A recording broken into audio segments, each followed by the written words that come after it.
El teórico de hoy va a ser más que nada conceptos fisiológicos y fisiopatológicos que van a ser sumamente importantes para los teóricos que van a venir después y bueno, es como una puesta al día de conceptos que en realidad seguramente todos vieron en el pregrado, en facultad, más que nada cuando cursaron neuro y después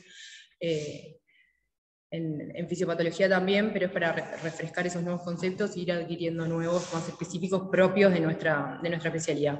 Hoy vamos a hablar de flujo sanguíneo cerebral y después en una segunda parte de la clase vamos a hablar de lo que es barreras encefálicas. Hable más fuerte. Si no me escuchan, me avisa. Hola, una pregunta, disculpa. Sí. ¿Se está grabando el teórico? Yo no estoy grabando porque no soy anfitrión, pero supuestamente sí. Eso. ¿Está? Está. Gracias. ¿Me escuchan ustedes? Sí. Bueno, para arrancar con lo que es... Voy a esconder esto. Para arrancar con lo que es circulación cerebral y flujo sanguíneo, esto probablemente en el teórico pasado ya lo vieron con Alberto. Vamos a dividir los vasos sanguíneos en 4 grandes tipos, ¿sí? Que son los vasos de conducción, de resistencia, de intercambio y de capacitancia. Los vasos de conducción, ¿no? Son los grandes vasos, ¿sí? Tanto de la circulación anterior como de la circulación posterior, y las arteriolas, las arterias y las arteriolas más pequeñas. En lo que es los vasos de conducción, a nosotros nos va a importar porque son los vasos en donde asienta lo que es el vasospasmo, ¿sí? Son donde vamos a hacer el diagnóstico de vasospasmo, es en este tipo de vasos. Después tenemos, siguiendo el circuito de la circulación, tenemos lo que son los vasos de resistencia, que estos vasos son arteriolas y metaarteriolas, ¿sí? Que están a nivel subvial y también perforantes, y estos vasos, la importancia de estos vasos es que ahí radica lo que es el control del flujo sanguíneo cerebral. En estas arteriolas, en las subviales, son las que van a ser más reactivas al control del flujo sanguíneo, que son las que están en la superficie, y después las perforantes también tienen reactividad, la reactividad vascular que vamos a ver ahora en unas diapositivas a continuación, que también tienen reactividad, pero en un menor grado. Después tenemos los vasos de intercambio, que los vasos de intercambio son en realidad los capilares, es la red capilar, y la importancia de los vasos de intercambio es que acá está la barrera hematoencefálica, que es lo que vamos a hablar en la segunda parte de la clase, y ahí vamos a ver la importancia de la misma. Y bueno, y los vasos de intercambio tienen un 40% del volumen sanguíneo cerebral total, o sea, es mucha para que entiendan la cantidad de capilares que hay y el porcentaje de sangre que hay en ese sistema. Y por último está los vasos de capacitancia, que son las venas, los senos venosos, que acá también hay un gran volumen sanguíneo, hay un 45% de porcentaje de volumen sanguíneo cerebral, del volumen sanguíneo cerebral, y esto es importante porque es lo que le da al encéfalo la capacidad de buffer, ¿sí? Frente a aumentos de lo que es de la presión intracraniana, cuando haya hipertensión intracraniana, el mayor buffer es el líquido cefalorraquídeo que se va a desplazar, y el que le sigue es los senos venosos, ¿sí? Frente a la hipertensión craniana se desplaza primero el líquido cefalorraquídeo, más que nada hacia el sector espinal, y luego lo que se va a desplazar es el volumen sanguíneo, pero venoso, ¿sí? Bien, y después sobre el lado derecho de la diapositiva lo que vemos son valores que son importantes y que tienen que saber y que tienen que acordarse, ¿sí? Que es el flujo sanguíneo cerebral en promedio 45 a 60, con que se acuerden 50 está bien, que el flujo sanguíneo cerebral normal, ¿sí? Es 50 mililitros cada 100 gramos de tejido por minuto, ¿sí? Y este es un promedio porque el flujo sanguíneo cerebral es mayor en la corteza, en la sustancia gris, donde es de 60 a 100 mililitros cada 100 gramos de tejido por minuto, y es menor en la sustancia blanca, ¿sí? Es 20 mililitros cada 100 gramos de tejido por minuto. El promedio de flujo sanguíneo cerebral va a variar, no solo si estamos en la sustancia gris o en la sustancia blanca, sino también la densidad neuronal, la edad del paciente, los fármacos, hay muchos anestésicos que nosotros manejamos que disminuyen el flujo sanguíneo cerebral, y la temperatura también. La hipotermia desciende el flujo sanguíneo cerebral, la hipertermia lo aumenta. Bueno, en cuanto a la regulación del flujo sanguíneo, que como hablábamos, son aquellos vasos, como decía la diapositiva anterior, son los vasos de resistencia, ¿sí? La regulación de ese flujo se va a hacer mediante 4 vías, ¿sí? La vía metabólica, ¿sí? Que es la vía en realidad más importante en la cotidianidad, en los pacientes sanos, en nosotros, digamos, que es la regulación que usamos para pensar, para cuando observamos, cuando hablamos, cuando hacemos cualquier actividad. Esa es la regulación que tiene el flujo. Y también ahí va a entrar la reactividad al oxígeno, que ahora la vamos a ver.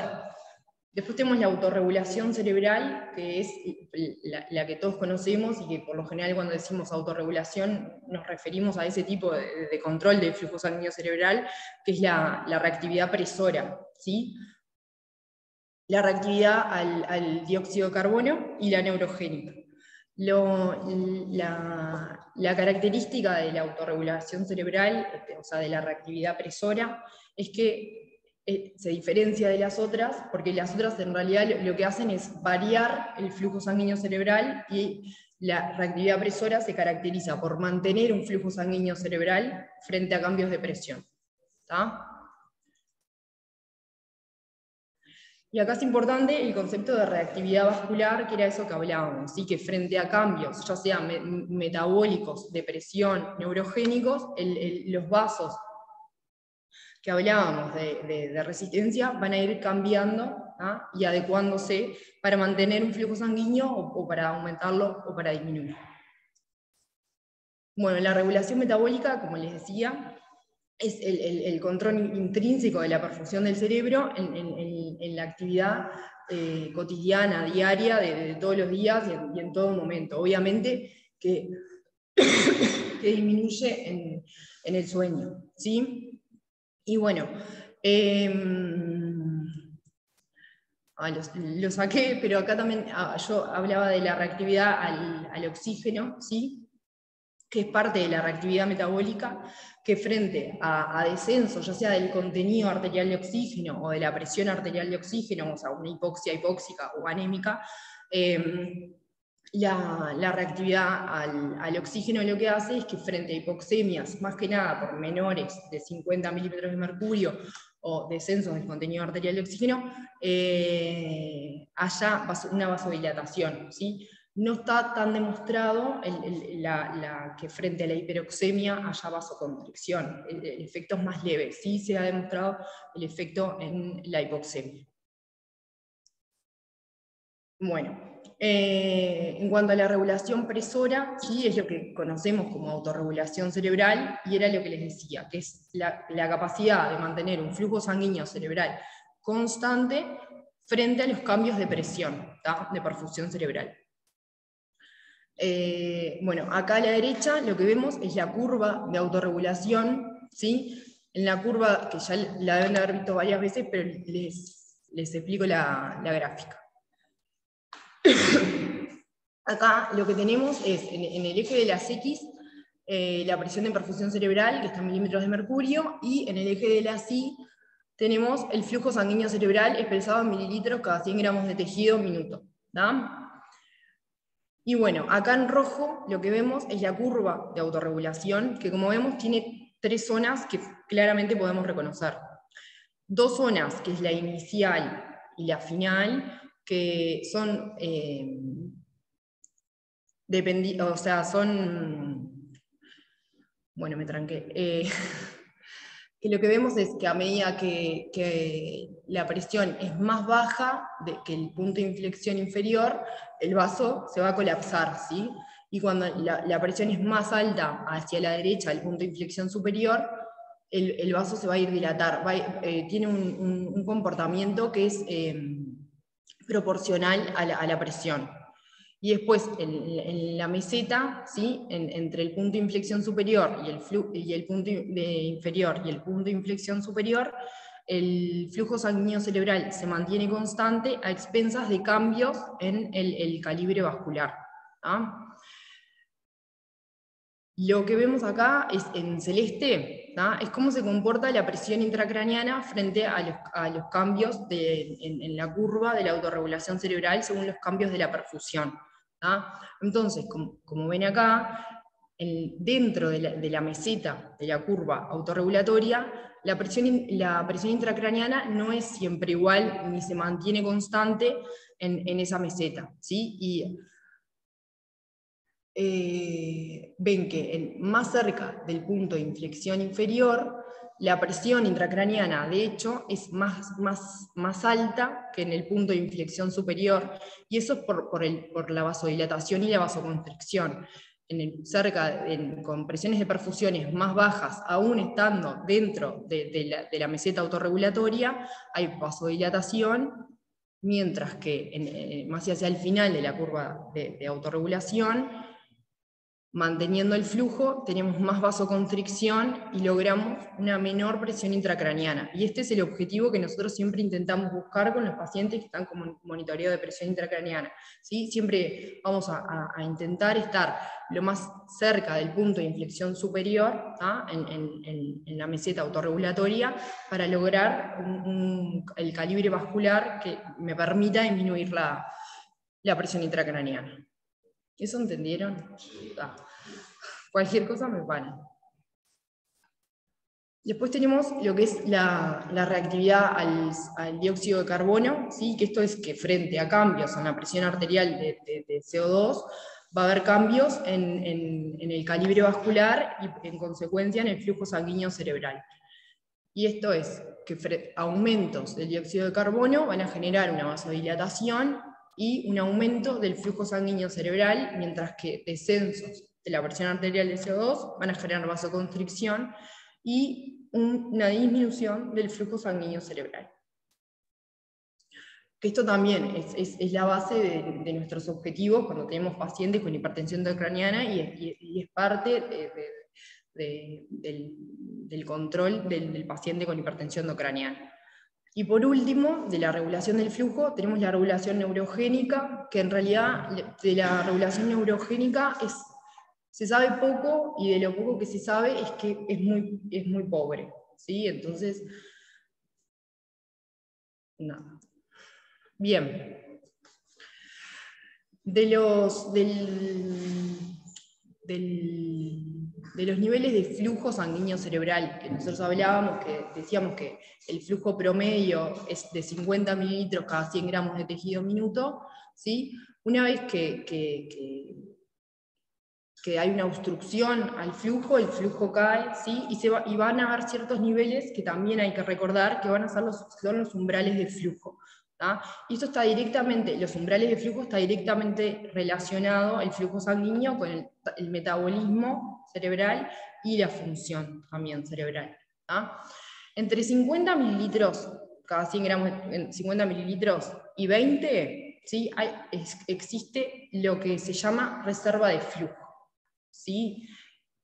Y por debajo de 20, ¿sí? Ahí ya hay compromiso de la función, ¿sí? Ahí los pacientes, cuando el flujo cae por debajo de 20, ya nosotros lo vemos clínicamente como, eso saben, como cuando el flujo cae en menos de 20, ¿cómo lo verían en la clínica, en cierto territorio vascular? Hay una oclusión al flujo sanguíneo en cualquier territorio, ¿sí? Y cae el flujo a menos de la reserva de flujo, a menos de 20. Clínicamente.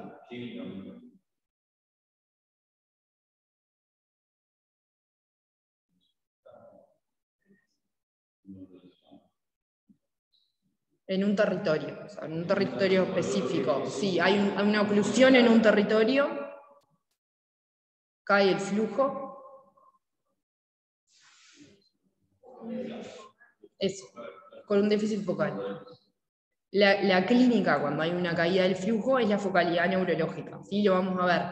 Y eso es importante porque, como ven acá, entre 20 mililitros y 10 mililitros hay una zona que es la zona de penumbra, que vamos a seguir hablando un rato más de esto. Y lo que es importante saber es que el paciente tiene focalidad neurológica, pero todavía no hay un área infartada. Y este es un concepto importante porque es un concepto que va a ser crucial, no solo para entender la fisiopatología del stroke, sino también para entender por qué actuamos de la forma que actuamos, si existen los protocolos y el tiempo es tan importante. Por debajo de 10 mililitros, ahí sí ya va a haber una falla energética y lo que va a ocurrir es la isquemia, que lleva un proceso fisiopatológico, ¿sí? Va a dar acidosis tisular, la acidosis va a ser vasodilatación, y acá va a alterar la reactividad vascular, y todo lo que vimos de reactividad vascular, ¿sí? Cada vez que hay isquemia, no se pierde. Se va a perder la autorregulación cerebral y se va a perder la reactividad del CO2. Bueno, acá seguimos hablando de lo mismo, ¿sí? Cuando hay una oclusión al flujo sanguíneo cerebral, va a disminuir lo que es el suministro de oxígeno, ¿sí? Que esto es catastrófico porque es el principal nutriente del encéfalo. Por ende, va a haber una disminución en la producción de energía y se van a afectar todos los procesos que sean dependientes de ATP. Entonces acá tenemos lo mismo que teníamos en la diapositiva anterior, ¿sí? Tenemos un primer nivel, que es el valor de flujo sanguíneo cerebral de 20 mililitros, ¿sí? Un primer nivel que lo que va a haber es una falla en la actividad funcional del cerebro, ¿sí? Va a haber una falla eléctrica, ¿sí? Y después el segundo nivel es lo que habíamos visto en la diapositiva anterior, de 10 mililitros, que ahí lo que va a haber es una falla metabólica. Y como vimos también en la diapositiva anterior, entre la falla eléctrica y la falla metabólica, ¿sí? Lo que vamos a tener son neuronas que funcionalmente van a estar silentes, pero metabólicamente van a estar intactas. Que se comprometa o no la actividad metabólica va a depender de la estructura celular, ¿sí? Mientras no se comprometa la actividad metabólica, la célula estructuralmente va a estar intacta. Y esto, lo del medio, es lo mismo que veíamos en la diapositiva anterior. Entre un flujo sanguíneo cerebral de 20 mililitros y entre un flujo sanguíneo cerebral de 10 mililitros está la penumbra. Y la penumbra es zona de tejido que, si yo actúo en consecuencia rápido, es potencialmente viable si revierto la lesión. Más allá de que el paciente tenga la clínica neurológica, la focalidad que hablábamos. Bien, esto es lo que veníamos hablando, es en imágenes. Lo que tenemos acá es en el medio el porcentaje de flujo sanguíneo cerebral, lo que hablábamos hoy, que la penumbra arrancaría aproximadamente en 20 mililitros cada 100 gramos de tejido minuto, ¿sí? Con la caída por debajo, lo que va a empezar son, lo primero que se va a alterar es la síntesis proteica. Después, lo que va a ocurrir es que se deja de utilizar la glucosa para el metabolismo, va a haber una lactacidosis, y por último, cuando hay una depresión de ATP, ahí es la falla metabólica que conlleva a una despolarización anóxica, y eso es lo que me va a determinar el infarto configurado. Entonces, en la zona de penumbra lo que vamos a tener es disminución en la síntesis de proteínas, y bueno, y ahí ya se empieza a ver lactacidosis. Clínicamente, en la zona de penumbra, lo que vamos a ver es, de la focalidad neurológica ya hablamos, pero la focalidad neurológica, una vez que desciende el flujo sanguíneo cerebral por ese nivel que dijimos de 20, la tenemos y ya está. Lo que podemos seguir viendo es que mayores caídas de flujo sanguíneo, monitorizando con electroencefalograma y potenciales evocados. Y lo que se ve es que con mayores caídas de flujo sanguíneo, lo que va perdiendo el electroencefalograma es que va perdiendo voltaje. ¿Sí? Y eso acá no lo hacemos, pero en otros países, me comentaba el profesor, que se monitoriza con el electroencefalograma y se ve cómo hay caídas de flujo sanguíneo cerebral mediante el monitoreo continuo con el electroencefalograma.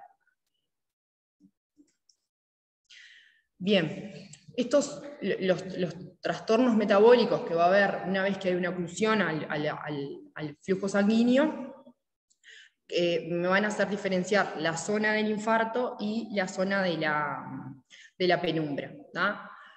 Una vez que cae el flujo por menos de 10 mililitros, ¿sí? y va a ser el core necrótico, va a haber cambios en la osmolaridad celular que va a hacer que entre agua desde el extracelular hacia el intracelular. Ese es en el infarto. Y ahí va a haber un cambio en el volumen celular. ¿tá? Y esto es la base de los métodos de imagen que se plantean hoy en día para usar, en los que son más que nada los ACV del despertar, y no está claro el tiempo de instalada la oclusión al tiempo en que el paciente consulta, y bueno, y en esto se basa el uso de estas imágenes. ¿tá? Las imágenes de la penumbra van a ser cruciales en realidad para la toma de decisiones en esos pacientes que no sabemos bien los tiempos, que no quedan claros, y bueno, se basan en que hay un centro con cambio de volumen y la penumbra que va a tener muchas otras alteraciones. ¿tá? Para eso vamos a tener imágenes que son directas, ¿tá? que esas no se usan en la clínica, que lo que van a valorar es flujo sanguíneo o volumen sanguíneo cerebral, que eso se usa más que nada a nivel experimental. Y después tenemos imágenes indirectas que lo que hacen es contrastar imágenes y es lo que se llama el mismatch. ¿sí? Ve alteraciones que son propias del core necrótico junto con alteraciones del core y la penumbra, y la resta de esas dos alteraciones nos va a dar la zona de penumbra. Esta diapositiva en realidad lo que intenta mostrar es, acá arriba tenemos el flujo sanguíneo cerebral, ¿tá? que hoy hablábamos que el promedio de flujo sanguíneo cerebral normal era 50 mililitros cada 100 gramos de tejido por minuto, ¿tá? Abajo lo expresa en porcentajes, y después abajo, acá y en la diapositiva siguiente, lo que se muestra son distintas alteraciones, ¿tá? ya sea de volumen, de tiempo de tránsito, del consumo de oxígeno, de la extracción, ¿tá? a medida que va disminuyendo el flujo sanguíneo. ¿tá? Y lo que se ve acá es, esto sería la falla eléctrica que hablamos, que es cuando el flujo sanguíneo disminuye a menos de 20, y la falla metabólica, la falla de membrana, ¿tá? que definiría la zona de infarto configurado, ¿tá? acá, en 10 mililitros. ¿sí? Y acá, como se ve, que se habla de 20, que sería el límite, pero ya, si ustedes prestan atención, con niveles superiores, ya se empiezan a notar otras alteraciones con respecto al flujo normal. ¿tá? Acá lo que muestra es volumen cerebral, flujo sanguíneo cerebral, el tiempo de tránsito del contraste, el cociente de oxígeno, la extracción, y acá muestra lo mismo con el pH, el lactato y el consumo de ATP. En base a todas estas alteraciones es en realidad que se sigue estudiando y se sigue intentando encontrar cuál es el método ideal para encontrar a los pacientes que serían candidatos a hacer tratamiento con trombolíticos y tratar de captar la mayor cantidad de pacientes. El tema del mismatch de las imágenes la van a ver en en el teórico de imagen, pero el concepto en realidad fisiopatológico es este, es que el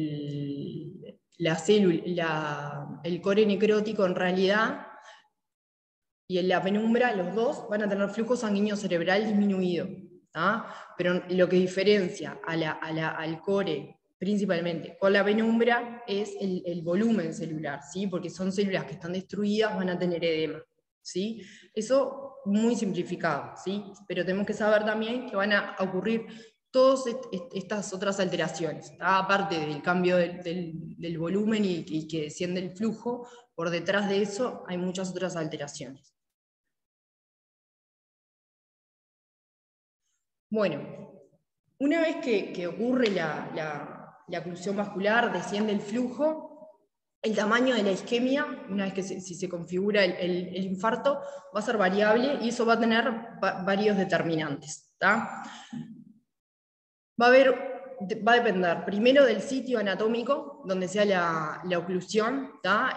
Más del 60% de los infartos que nosotros vemos son de la arteria cerebral media, de la arteria silviana, y cómo configure el infarto va a depender de si es una oclusión que sea proximal, ¿tá? Quiere decir que comprometa las arterias, las lenticulares, o que sean distales, ¿tá? Que no comprometan las arterias que irrigan los ganglios de la base, ¿sí? Y después tenemos las oclusiones de la cerebral anterior y la cerebral posterior, que son con menor frecuencia y por lo general esas son isquemias corticales. Los otros determinantes del tamaño de la isquemia van a ser la presión de perfusión sanguínea local, ¿sí? Porque si yo tengo al paciente hipotenso, cae más el flujo, que ahora vamos a ver por qué, y ahí aumento el área de isquemia, la viscosidad microcirculatoria, que también es uno de los determinantes del flujo, la suplencia colateral, ¿sí? Que esto principalmente va a ser la suplencia colateral cortical, ¿tá? Que ahora lo vamos a ver de las anastomosis corticales. Y el tiempo en que yo demore en revertir la oclusión vascular, es algo que es tiempo dependiente. Bueno, acá lo que tenemos es la ecuación de Poiseuille, que lo que nos habla es que el flujo, ¿tá? Es, acá está la fórmula, ¿tá? Que es pi por el delta presión por el radio a la cuarta potencia sobre, ¿tá? La viscosidad sanguínea y la longitud del vaso por 8. Esta ecuación en realidad no es una aproximación a lo que ocurre, porque la sangre no es un fluido que sea newtoniano, no se puede usar la fórmula porque cambia la viscosidad, ¿sí? Dependiendo del hematocrito y del diámetro de los vasos. Pero analizando la fórmula, lo que vamos a ver es que el mayor determinante en realidad del flujo sanguíneo va a ser el radio, que está elevado a la cuarta potencia, y es directamente proporcional. Cuanto más radio tenga el vaso, cuanto más diámetro, mayor flujo va a haber, ¿tá? También es directamente proporcional al delta de presiones, a la diferencia de las presiones, y inversamente proporcional al largo y a la viscosidad. Pero lo más importante es acordarse de eso, que el mayor determinante del flujo va a ser el radio que está elevado a la cuarta potencia. Y en cuanto a la ley de Ohm para la circulación, lo que vamos a ver es que el flujo va a estar determinado por la diferencia de presiones sobre las resistencias vasculares, ¿tá? Entonces, por la fórmula, lo que nosotros vemos es que si nosotros tenemos presiones bajas, ¿sí? Tenemos acá el delta presiones, ¿sí? Está baja, que es la presión de perfusión cerebral, está baja, yo sí o sí voy a tener un flujo bajo, ¿sí? Y por ende una presión de perfusión baja, ¿tá? Mientras que si tengo una presión normal, ¿alguien se anima si Si tenemos presiones bajas, sí o sí tenemos flujo bajo, pero con presiones normales. ¿Se asegura un flujo sanguíneo que sea óptimo? Con hipertensión o con normotensión, ¿yo aseguro un flujo sanguíneo cerebral? Claro, depende de las resistencias también. Y las resistencias, entonces, ¿qué son? Las resistencias es la autorregulación cerebral, ¿tá? Lo que veíamos al principio de la clase. ¿Tá? Entonces, si yo, por ejemplo, en el vasospasmo, que tengo resistencias aumentadas, por más que tenga una presión normal, no estoy asegurando flujo sanguíneo cerebral. Y esto es parte de la base del concepto de que nosotros, a los pacientes que tienen vasospasmo, buscamos hipertenderlo, ¿tá? Porque no sabemos si estamos asegurando flujo, pero sí, aplicado a la fórmula, ¿tá? Le mejoraríamos el flujo, ¿tá? Con presiones más altas, ¿sí? Si hay resistencias aumentadas, con presiones más altas tenés mejor flujo. Y la otra fórmula que hay, creo que es igual a la fórmula de los PIC. ¿Tiene algo que ver con esto o son separadas? ¿Cómo? La otra fórmula. Ese es el lado de velocidad. Ese es el delta presiones, sería. La presión es menos pi. Porque cuando Sí. preguntaste la presión normal, yo contesté que no se puede asegurar porque también depende de la P. Y tú seguiste con la ecuación. Entonces yo te pregunto si tienen alguna forma de relacionarse. Cuando se habla de la ecuación del PO, no se está poniendo la variable pi. Eso es para los flujos circulatorios. Eso lo complicamos más. Claro, el sistema intracraniano le agrega esa variable.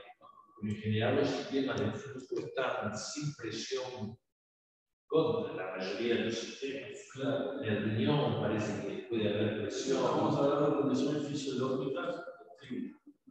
Sí. Pero ella hizo referencia a una situación que es el vasospasmo. Y ahí el problema es particular.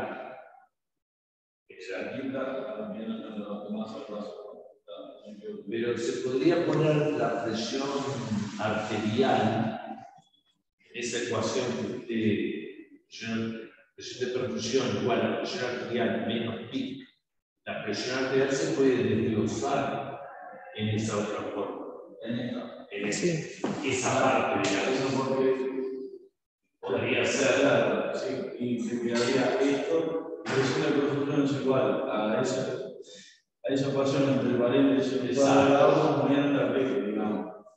Se puede integrar esa ecuación, por lo menos teórica. No, obviamente, integrando la fórmula. Bien. Bueno, otro de los determinantes del tamaño de la isquemia iba a ser la circulación colateral. ¿Ah? Lo que hace la circulación colateral es protege al encéfalo frente a las interrupciones del flujo sanguíneo cerebral mediante sistemas ya sean intra o extracraneanos. ¿Ah? Las principales anastomosis que vamos a tener a nivel encefálico son, a nivel extracraneano, tenemos ahí el 1 y el 2, que es las anastomosis, las carótidas comunes, entre la carótida externa y la arteria vertebral. Después tenemos ahí lo que está con un 3, ¿sí? Que ahí me conecta el sistema intracraneano con el extracraneano mediante la arteria oftálmica. Después tenemos al polígono de Willis, que el objetivo del polígono de Willis es comunicar y bajar la resistencia del flujo entre el sistema de circulación anterior y el sistema de circulación posterior. ¿Ah? Que eso lo que previene el polígono es que frente a una obstrucción en carotidia, ¿sí? el resto de la circulación contralateral se supla por la carótida contralateral y por el sistema circulatorio posterior, y así también con las otras obstrucciones. Después tenemos la anastomosis leptomeningia de Hübner, que esta es la principal anastomosis ¿tá? Y que es la más importante en cuanto a la configuración del infarto, ¿tá? Que lo que hace esta anastomosis es, me da irrigación en la corteza, ¿sí? Comunica la arteria cerebral anterior con la cerebral media y la cerebral posterior con la cerebral media, y mediante esa colateralidad, ¿tá? Cuando hay una obstrucción, por ejemplo, de la cerebral media, ¿sí? y esa obstrucción es proximal, lo que se hace es se suple a la cerebral media en la corteza mediante la cerebral anterior y la cerebral posterior. ¿Tá? ¿Eso entendieron? Después hay otros sistemas intracranianos, ¿tá? Que son a nivel arterial, ¿tá? Está el anillo de Schmidt, y a nivel capilar está el anillo de Pfeiffer. Del polígono de Willis, aparte de lo que les decía, bueno, el polígono está en la base del encéfalo a nivel interpeduncular, ¿sí? Y lo que hace, como decíamos, era comunicar el sistema de circulación anterior con el sistema de circulación posterior. ¿Tá? En circulación anterior vienen las dos carótidas internas, ¿tá? La derecha y la izquierda, ¿no? Y a nivel posterior vienen las dos arterias vertebrales. ¿Tá? A nivel anterior, la carótida, cuando a nivel intracraniano, se va a bifurcar en lo que es la arteria cerebral anterior, ¿tá? De los dos lados, y la arteria cerebral media. ¿Tá? Y ahí, mediante la arteria comunicante posterior, se va a comunicar con la circulación posterior, ¿tá? Que entra al cráneo mediante las arterias vertebrales, se juntan, forman el tronco basilar, ¿tá? Y de ahí sale la cerebral posterior y se comunica mediante la cerebral posterior con la comunicante posterior a la circulación anterior. ¿Tá?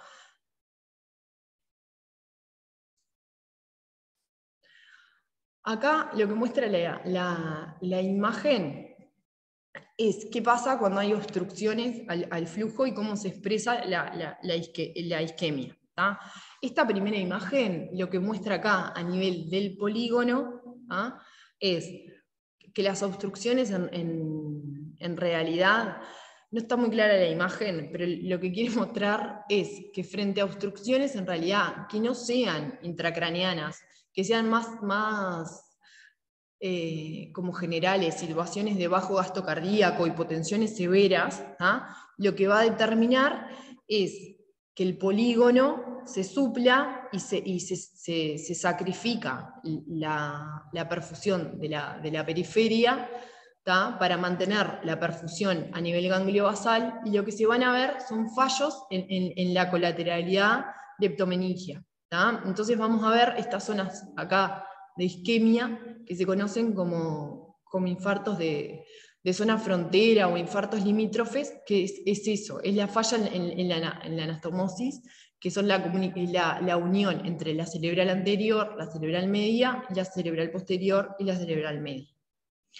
Mientras que obstrucciones internas, intracraneanas, ¿tá? Por ejemplo, acá que tenemos la obstrucción en la cerebral media, vemos el infarto configurado desde en un sector más profundo y no tan en la periferia como en las hipotensiones severas. ¿Tá? El tamaño va a depender de lo que veníamos hablando, ¿tá?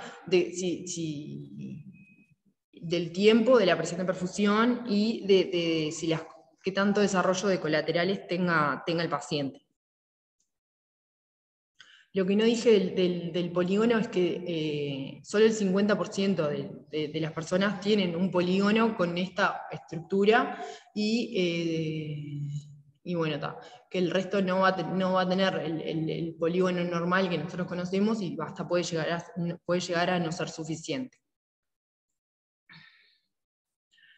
Bueno, acá en estas imágenes lo que vemos es los distintos territorios vasculares, ¿sí? Y cómo veríamos la isquemia con obstrucciones en esos territorios vasculares, ¿sí? Teniendo en cuenta en realidad que va a depender que sean obstrucciones más proximales o más distales, y todos los otros factores que vimos. ¿Tá?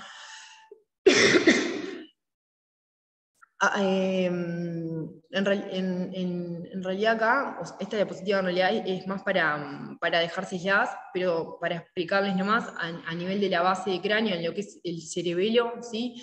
Va a estar irrigado los territorios vasculares. Acá lo que vemos es la pica cerebelosa inferior-anterior, la ICA, y la cerebelosa superior, el tronco que va a estar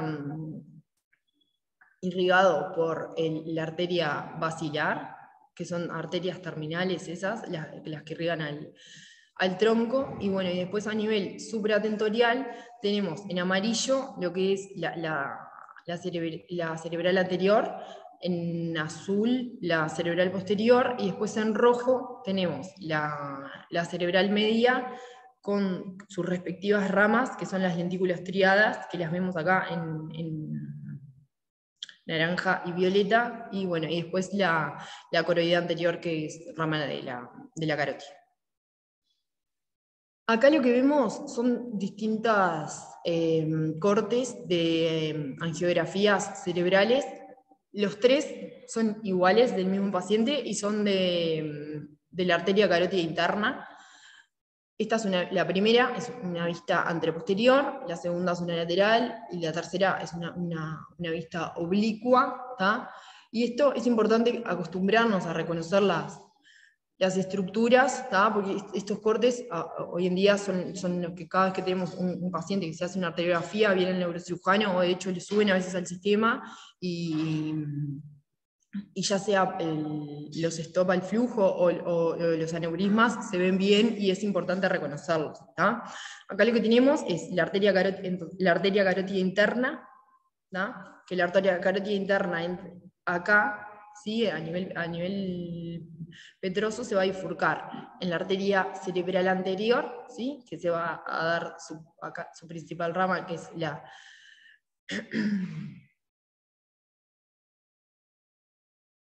me tranqué. La pericallosa, no me salía.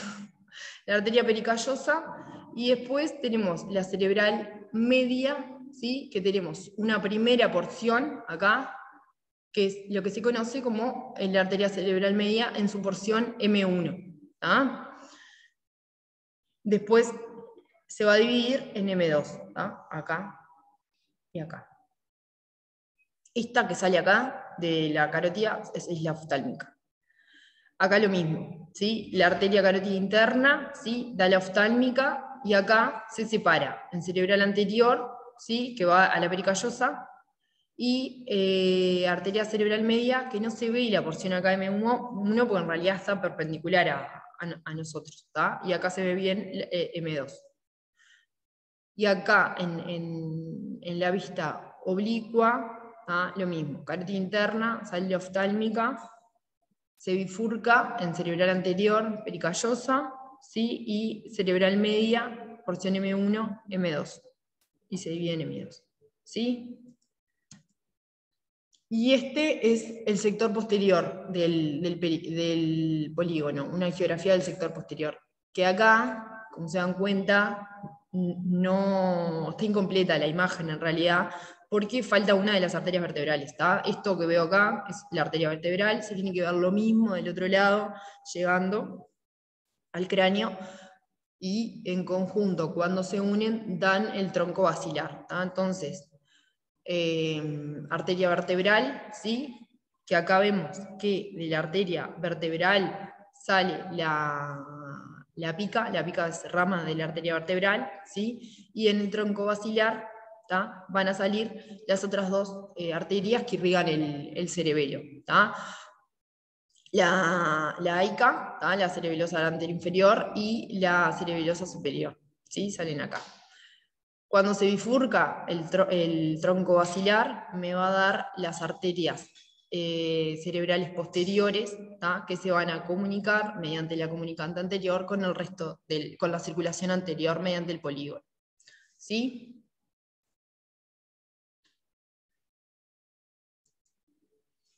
Bueno, ¿quién tiene alguna duda de la primera parte que hablamos de flujo, de las imágenes o algo? Bueno, entonces seguimos con la segunda parte, que lo que vamos a hablar es de barreras encefálicas, especialmente de la barrera hematoencefálica, que es la más importante. Bueno, fisiológicamente el sistema nervioso cerebral, sistema nervioso central, lo podemos dividir en 4 componentes, ¿sí? O compartimentos, que van a ser el parénquima cerebral, el líquido cefalorraquídeo, que tengo entendido que algo ya hablaron de líquido cefalorraquídeo. Ahí va.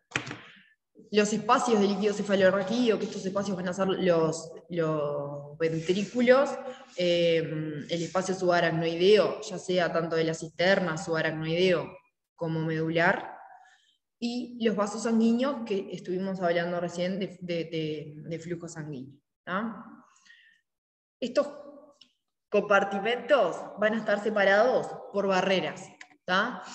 Y el objetivo de esas barreras va a ser proteger al cerebro y mantener las funciones, mantener un ambiente propicio para mantener la homeostasis. ¿Tá? Las 4 barreras entonces van a ser la barrera hematoencefálica, ¿sí? Que es la barrera que separa los vasos sanguíneos del parénquima cerebral, la barrera entre los vasos sanguíneos y el espacio de líquido cefalorraquídeo, de los vasos sanguíneos y el espacio de líquido cefalorraquídeo, y la barrera entre el líquido y el encéfalo, el espacio del líquido cefalorraquídeo y el encéfalo, y por último, la barrera del espacio linfático, ¿sí? Que es una barrera que se describió por primera vez en los 80 y luego se retomó su investigación después de los 2000, y ahora sabemos más cosas, y de hecho sabemos que a ese nivel es que se produce el líquido cefalorraquídeo y no en los plexos coroideos, como decíamos anteriormente. ¿Tá? Bueno, entonces el correcto funcionamiento de todas estas barreras, principalmente de la barrera hematoencefálica, es lo que me va a generar un microambiente propicio, ¿tá? Para la correcta función neuronal. Y la alteración de cada una de ellas, ¿tá? a distintos niveles, va a determinar distintas patologías. La existencia de las barreras a nivel encefálico se conoce ya desde los comienzos del 1900, ¿sí? Por los experimentos de Goldman, que lo que hizo Goldman fue inyectar con tinta azul, ¿sí? Inyectó tinta azul en este caso, ¿sí? A nivel intravenoso, ¿sí? Y lo que vio es que todos los órganos del cuerpo se tenían, exceptuando el líquido cefalorraquídeo y el encéfalo, ¿sí? Mientras que inyectando tinta azul en el líquido cefalorraquídeo, lo único que se tenía era el encéfalo, y no así el resto del cuerpo, que era lo que sucedía cuando inyectábamos sangre intravenosa en la periferia, ¿no? Entonces lo que se planteó ya en 1913 es que había una barrera que era impermeable entre los vasos sanguíneos y el resto del sistema nervioso central, ¿sí?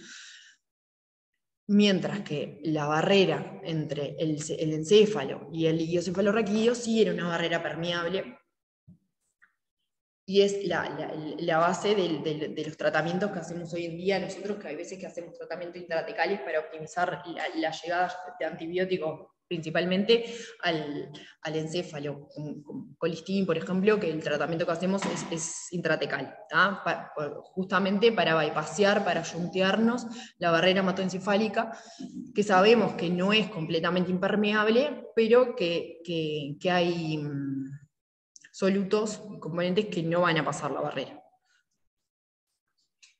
Acá es un esquema de las 3 barreras. No está la del linfático, que lo que vemos acá es, acá la barrera hematoencefálica, ¿sí? Tenemos el vaso sanguíneo, ¿sí? Las células endoteliales y los otros componentes de la barrera, que ahora los vamos a ver, que se comunican con el parénquima cerebral, ¿sí? El encéfalo comunicado con el espacio del líquido cefalorraquídeo y el líquido cefalorraquídeo comunicado con los vasos sanguíneos. Todas estas barreras van a ser distintas anatómicamente y funcionalmente, tienen distintas propiedades. ¿Tá? Bueno, en cuanto a la barrera hematoencefálica, ya vimos que separaba los vasos sanguíneos del espacio extracelular cerebral y va a estar compuesta por todos los componentes que están enumerados ahí. La primera capa que nosotros tenemos es el glicocálix, ¿sí? El glicocálix está situado en el borde apical de las células endoteliales y es un revestimiento de proteoglicanos, ¿sí? Que lo que le va a proporcionar es no solo barrera física a la barrera hematoencefálica, sino también una barrera electroestática, porque los proteoglicanos tienen carga negativa, ¿sí? Y va a repeler a todo lo que tenga carga positiva y a las células sanguíneas. Va a repeler a los leucocitos, a las plaquetas, a los eritrocitos, por esas cargas negativas que tiene en el glicocálix, ¿sí? Por debajo del glicocálix lo que vamos a tener es una monocapa de células endoteliales que no están fenestradas y que van a estar unidas mediante las uniones estrechas, que son características de la barrera hematoencefálica, que está el nombre en inglés acá también, las tight. No importa, las uniones estrechas, que ahora vamos a ver bien cómo se componen estas uniones y que son características de la barrera. Después tenemos una doble membrana basal, ¿sí? Tenemos una primer membrana basal que es de las células endoteliales y otra membrana basal, ¿sí? Que va a ser de los podocitos, de los podocitos, de la astroglía. Y tenemos la capa de podocitos, ¿sí? Que son los pies terminales de los astrocitos, y estos podocitos se caracterizan por tener acuaporina 4, ¿sí? Que este es el principal lo que hace la acuaporina 4 es el principal regulador del volumen sanguíneo cerebral, que lo vamos a ver más adelante también. Y después están los pericitos. ¿Tá? Todos estos componentes de la barrera forman un sistema colaborativo que se denomina unidad neurovascular. Acá está la imagen de lo que sería la barrera hematoencefálica. Esto es el vaso sanguíneo. La luz del vaso, la primer capa entre el vaso y todo esto otro sería parénquima encefálico. La primer capa entre el vaso sanguíneo y el parénquima es el glicocálix. Luego tenemos la monocapa de células endoteliales que están unidas mediante las uniones estrechas. Posterior a eso tenemos la doble membrana basal, ¿tá? Tenemos los pericitos y estos serían los podocitos, ¿tá? Estos acá negros serían las acuaporinas. Las funciones de la barrera la podemos dividir en tres, ¿sí? Que tenemos la barrera física, funciona para transporte también, y una función metabólica, ¿sí? En cuanto a lo que es la barrera física, que ya habíamos hablado, tenemos al glicocálix, ¿sí? Que no solo va a ser barrera física, sino también una barrera por las cargas negativas que tiene. Y lo otro que forma la barrera física son las uniones estrechas de las células endoteliales, que lo que van a hacer es limitar el flujo paracelular, ¿sí? Y va a impedir la entrada de macromoléculas al encéfalo. En cuanto al transporte, ¿sí? Vamos a hablar de lo que son las acuaporinas, ¿sí? Que hoy hablábamos que determinaban el volumen cerebral, y los otros tipos de transporte a través de la barrera, que son el pasivo, facilitado por transportadores, y transportadores por eflujo son los principales. Y en cuanto a la función metabólica de la barrera, es lo que va a proporcionar un entorno propicio, ¿sí? Mediante la regulación iónica para la función neuronal, el ambiente ese. Bueno, como decíamos hoy, el glicocálix es entre el endotel, entre la luz vascular y el parénquima, es la primera capa de la barrera hematoencefálica que vamos a encontrar. Como se ven acá en esta foto del microscopio electrónico, lo que vemos es esto sería la célula endotelial, y acá el glicocálix. El glicocálix mide aproximadamente 20 nanómetros, ¿sí? Y está compuesto por, todo esto es un revestimiento de proteoglicanos. Los proteoglicanos es una proteína unida a un glicosaminoglicano, que los glicosaminoglicanos que componen al glicocálix en su mayoría van a ser ácido hialurónico, heparansulfato, queratansulfato. Todos estos glicosaminoglicanos no solo le van a dar la carga negativa al glicocálix, sino también que forman todo como una red, que es lo que le da también la protección y la barrera física. Los daños del glicocálix es el primer paso, una vez que se daña el glicocálix, daño a la barrera hematoencefálica, y es el primer paso de daño a la barrera que me va a generar luego alteraciones que vemos en distintas patologías. Acá es una comparación entre el vaso sanguíneo cerebral, ¿sí? Y lo que vemos nosotros en el resto del cuerpo, ¿sí? Sin ser en el sistema nervioso central.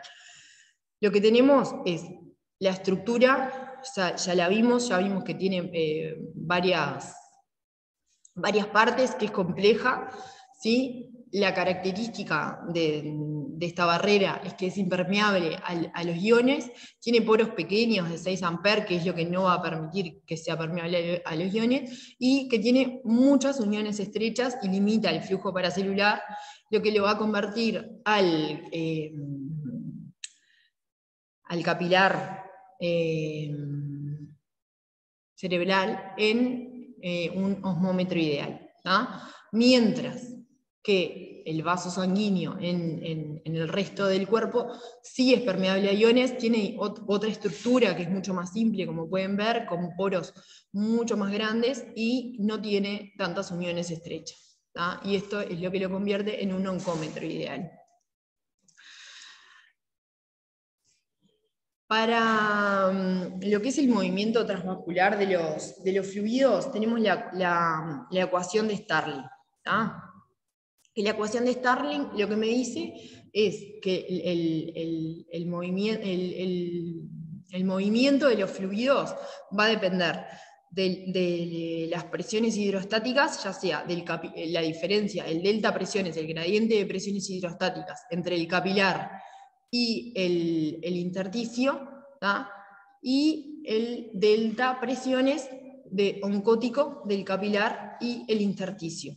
Todo esto relaciona la presión hidrostática relacionada por la conductividad hidráulica, y las oncóticas por el cociente de reflexión osmótica.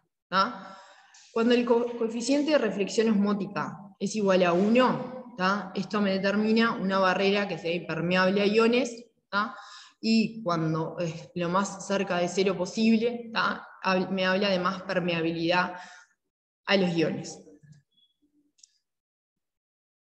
En la barrera que dijimos que es impermeable a los iones, vamos a decir que tiene un alto coeficiente de reflexión osmótica para los iones, y que tiene baja conductividad hidráulica.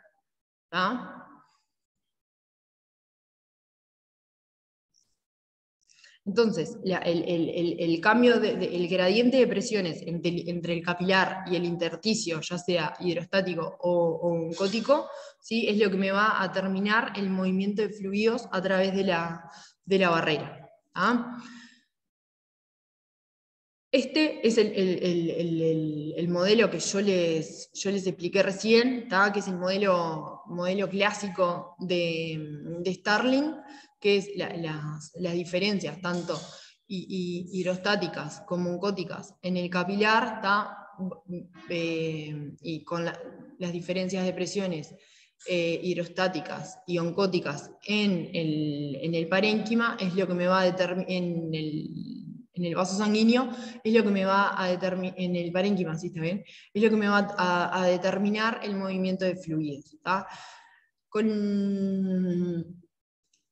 el descubrimiento del glicocálix, ¿tá? Lo que muestra esta figura es que se actualiza o se cambia la fórmula, y en vez de incluirse al intersticio, en la fórmula que quedó chiquita, pero acá lo que muestra es que es la presión oncótica del capilar, ¿tá? Menos se le va a restar, no es la presión oncótica del intersticio, sino que es la presión del subglucocálix, ¿tá? Que se va a tener en cuenta que el glucocálix va a ser el principal determinante de las presiones para el pasaje de fluidos. Bueno,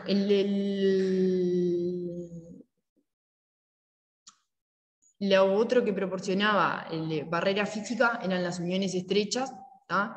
Las uniones estrechas son complejos que hay entre las células endoteliales, ¿sí? Complejos de proteínas, que vamos a tener las uniones estrechas y las uniones adherentes.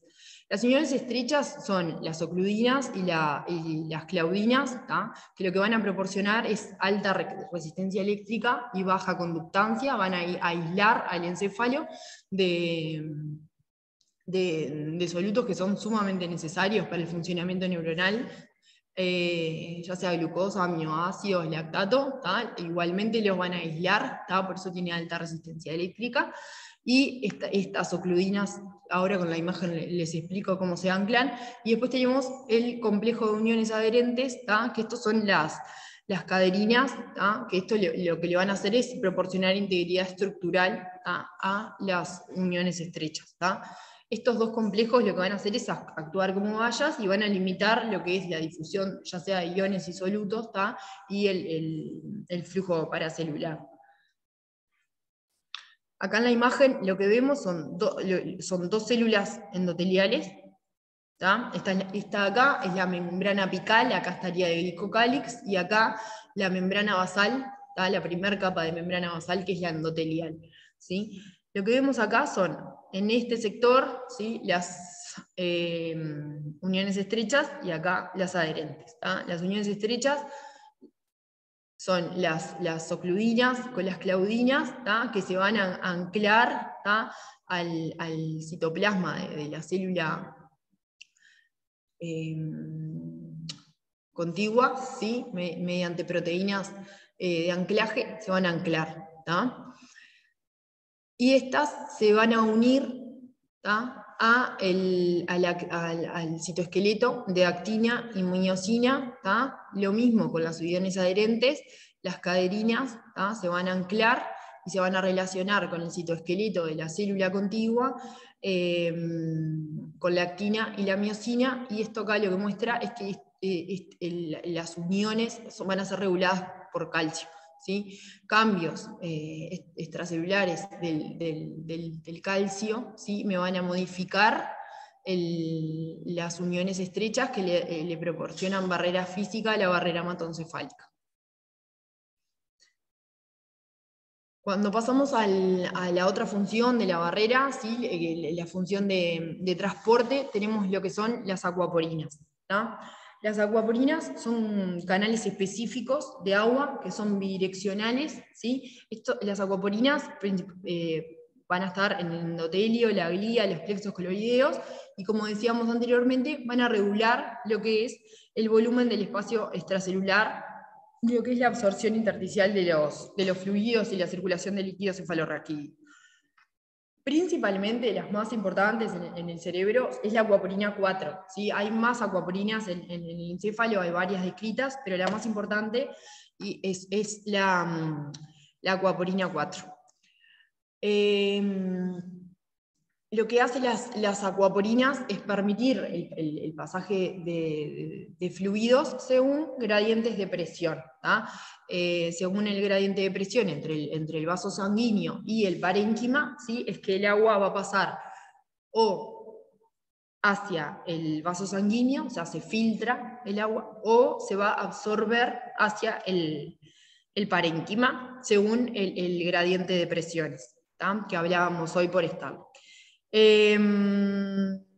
La característica de las acuaporinas es que son canales que son regulables, ¿tá? Y esto es importante porque se podrían generar fármacos que fueran inhibidores de esta acuaporina, y así se plantea, ¿tá?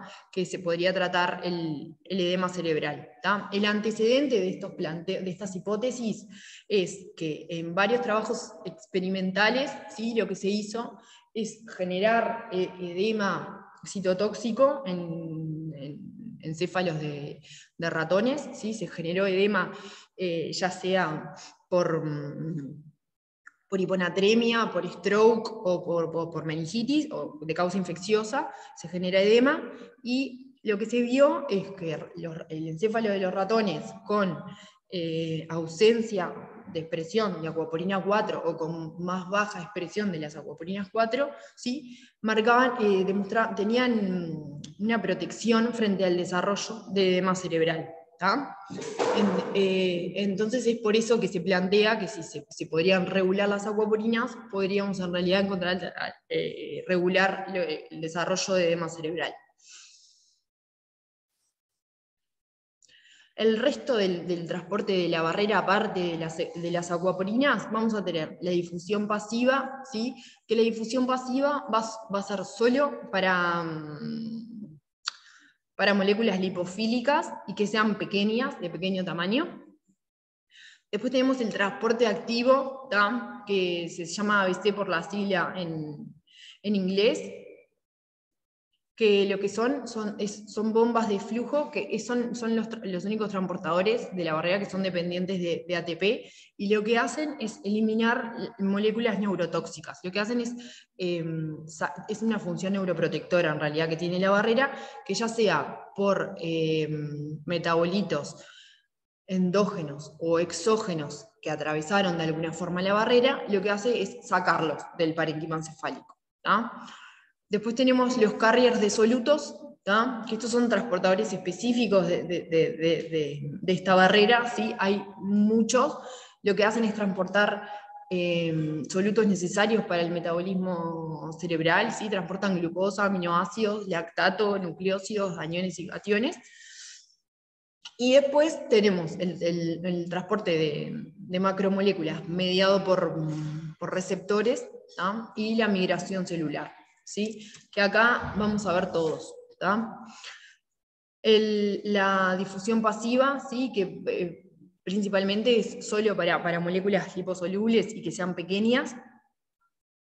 Los transportes de flujo, que lo único que van a hacer es sacar moléculas del parénquima hacia el vaso sanguíneo. Y acá tenemos los carriers de solutos, ¿sí? Que puede haber varios tipos, ¿tá? Lo que hacen es, los principales son los que ingresan glucosa, aminoácidos y lactato al parénquima, como les decía. Funcionan por diferencias de gradientes de presiones de forma bidireccional. Hay algunos que solo entran solutos a la célula, hay otros que solo sacan solutos a la célula, y hay otros que funcionan como intercambiadores, ¿tá? Acá al lado están la transitosis mediada por receptor o por absorción, ¿tá? Y es la diapédesis celular.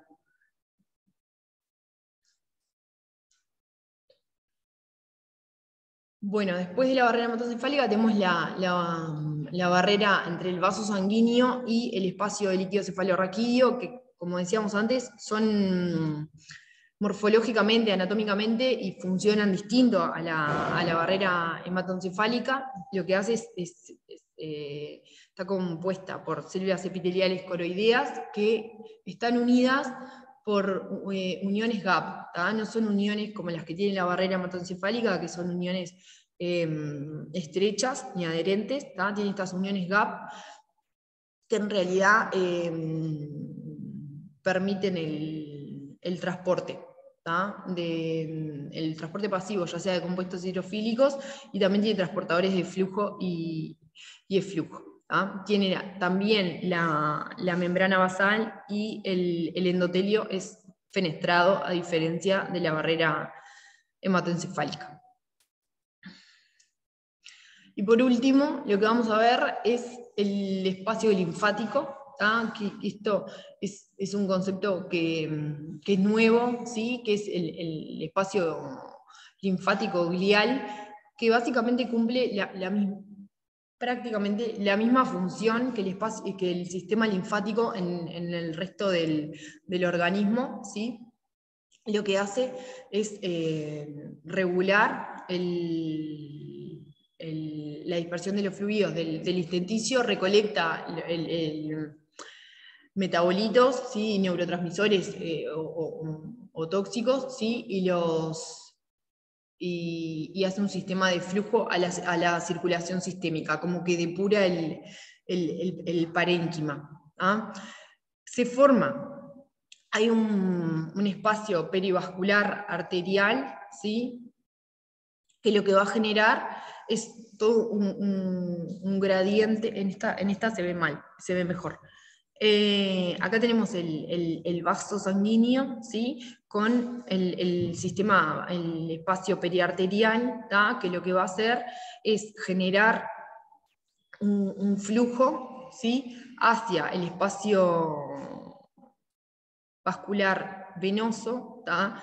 Que todos los productos de desecho, ¿sí? Van a ir hacia el espacio perivascular venoso, sí, que va a salir del sistema nervioso, y así se va generando líquido cefalorraquídeo, se va depurando los elementos de desecho, y así se elimina y funciona como una barrera metabólica. Bien.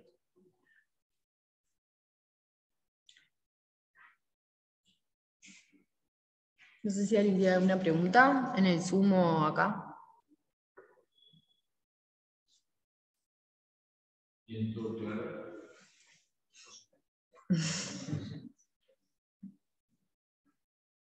Nosotros hacemos preguntas después, por ejemplo, quiero hacer para... Sí. Por ejemplo, preguntamos, ¿el agua pasa por transporte activo? El agua pasa a través de la membrana lipídica.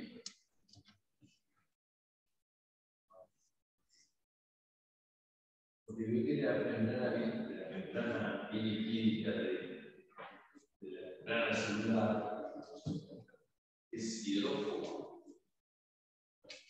La cabeza del fosfolípido. El agua no se lleva muy bien. No era así. Digamos, el fosfolípido tiene una cabeza que es hidrofóbica y un hidrofóbico. Sí, pero igual la cabeza hidrofóbica no deja pasar. No deja pasar. Por eso los canales de agua se sospecharon antes de ser descubiertos. Porque no se escucha nada. Cuando uno hace una carga osmótica, por la vena, y está el cerebro descubierto, que está haciendo una neurocirugía, uno ve que el cerebro perfecto. O sea, el transporte de agua es inmediato, pero se ve, es visible, se encoge el cerebro.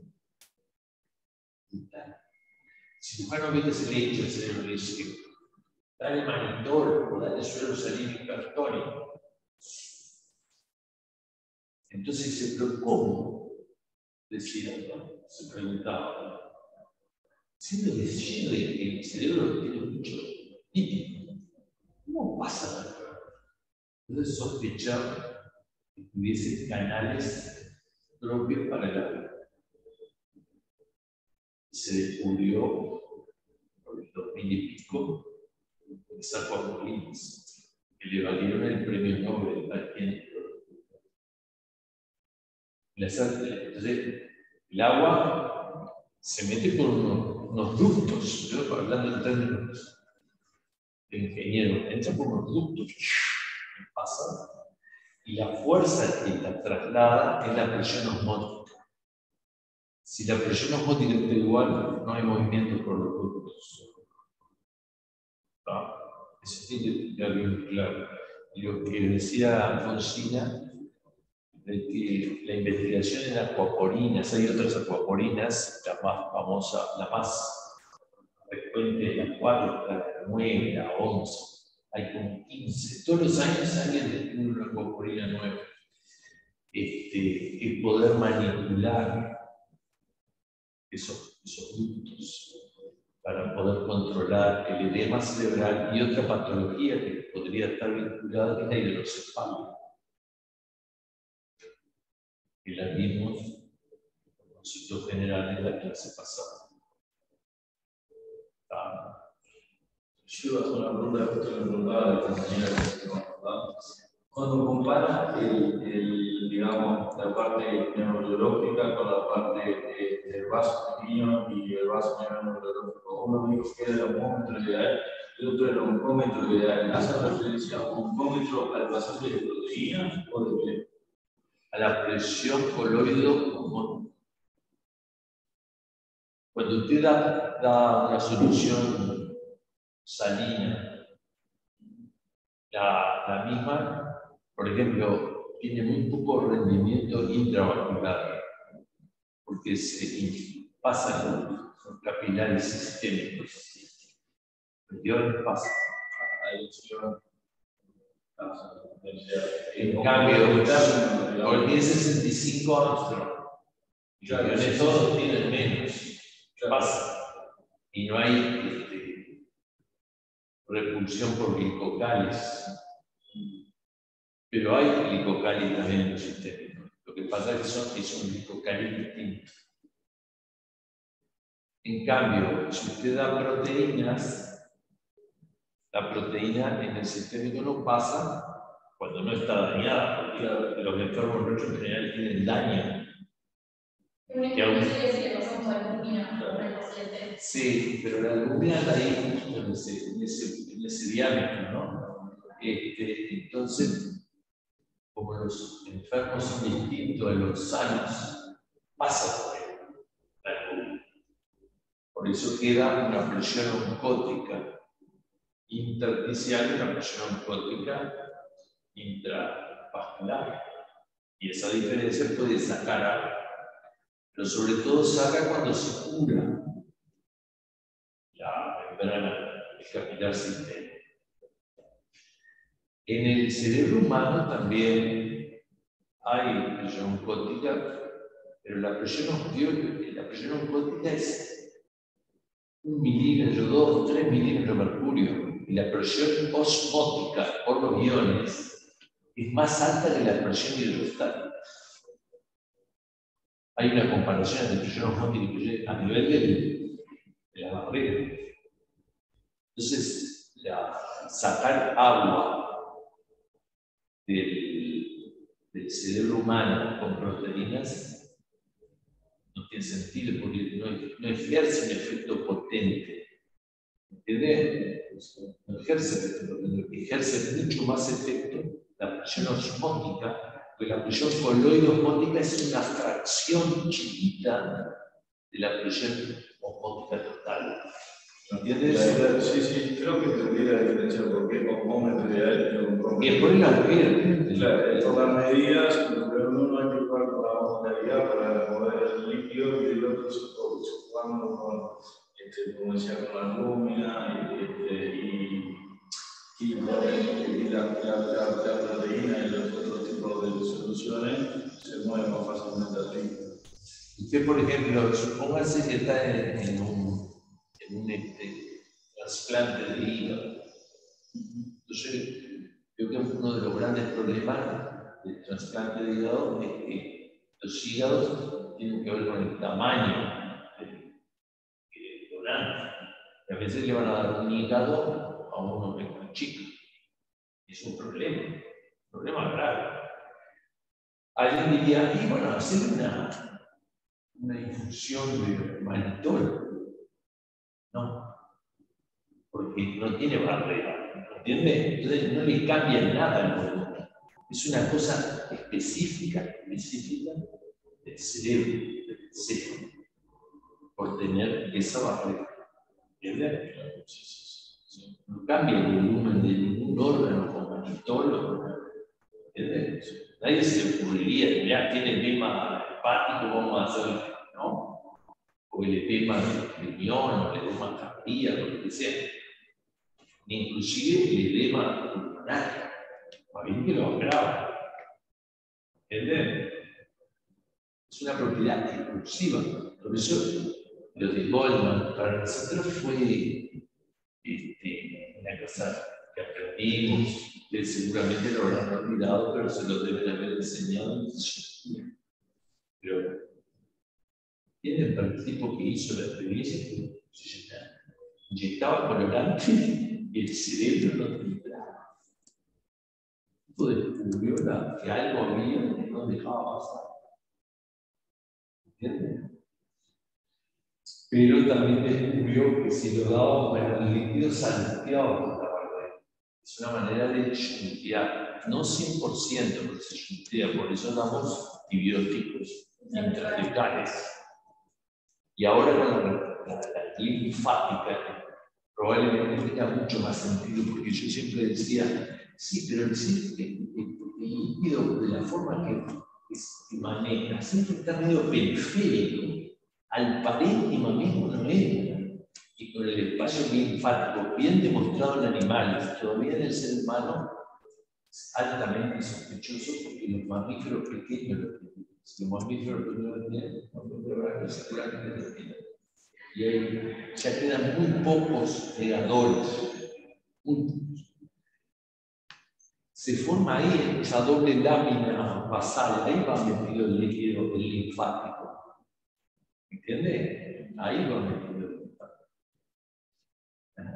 Entonces, lo que se produce en el intersticio puede ir al epédimo, porque eso queda claro que puede ir.